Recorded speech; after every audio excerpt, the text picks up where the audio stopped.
माया यस्तो नशा हो जुन लागेपछि नाता गोता भित्रै नपर्ने खोइ कस्किपो छोरीले बाँदर भन्दिँदा पनि फुरुङ्ग भएर ऐन अगाडि गएर आफ्नै पुछर हेर्न मन लाग्छ। खाना खाएर 9 बजे नै सुत्ने छोरा अब खोइ कस्किपो छोरीलाई 12 बजे राति मोबाइलमा अब सुत्ने कि बोल्ने अझै भनेर सोधिरहेछ। बजार गएर सब्जी छानेर ल्याउन नजान्ने छोरोले अब खोइ कस्किपो छोरीको लागि पसलबाट डेरी मिल्क र फुल किन्न सिकिसकेछ। बडो अचम्मकै नशा रहेछ यो माया। स्कुलमा पढ्ने लभको कुरा गर्दा एक खालका हुन्छन् क्लासमै किस गर्नेहरू। यिनीहरूलाई जन्मिँदा त नाङ्गे जन्मेको अब के को लाज भन्ने लाग्छ कि क्या हो। जे पनि गरिरा हुन्छन् फटाहरू। अर्को एक किसिमका हुन्छन् जसको मोबाइलमा चाहिँ घमासान लभ परिरा हुन्छ तर भेट्दा नबोल्ने नचिने जस्तो गर्नेहरू। यिनीहरूको विषयमा म केही भन्दिन, यिनीहरू क्युट लाग्छ मलाई। अर्को एक किसिमका हुन्छन् जसको कहिले लभ नै पर्दैन, जसले यस्तै भिडियो बनाएर बसिरा हुन्छन्।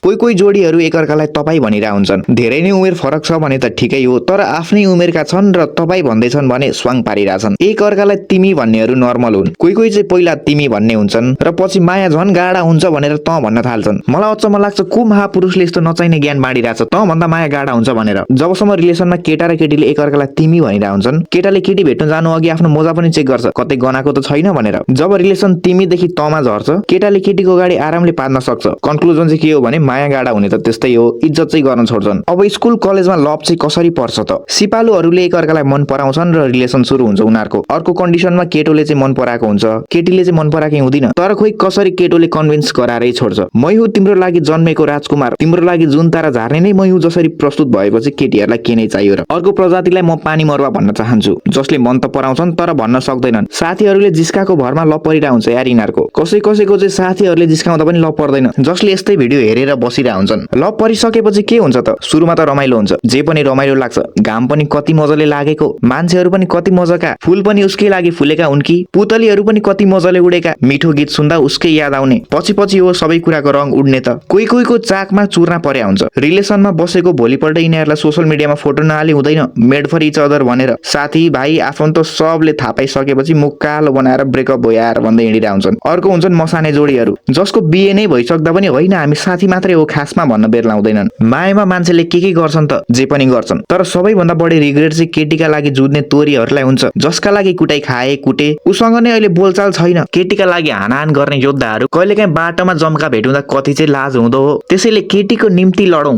केटीको लागि होइन। अन्तत म के भन्न चाहन्छु भने मायाले संसार थाम्दैन भन्ने वाक्य गलत हो। यदि मायाले संसार नथाम्देको हो भने श्रीमती परिवारका लागि भनेर एउटा पुरुष 7 समुद्र पारी कमाउन जाँदैन थियो। 7 समुद्र पारी भएको श्रीमानकै लागि भनेर एउटा श्रीमती पर्खेर बस्दैन थिइन् होला। कोही कोही भाग्ने पनि हुन्छन्, त्यहाँ माया थिएन। हामी माया गर्नै जन्मेका हौं। हरेक प्राणी मायाको भोको हुन्छ। एकअर्कालाई निस्वार्थ माया गर्दै पृथ्वीलाई नै स्वर्ग बनाम भन्दै यो भिडियो यही अन्त्य गर्न चाहन्छु। धन्यवाद।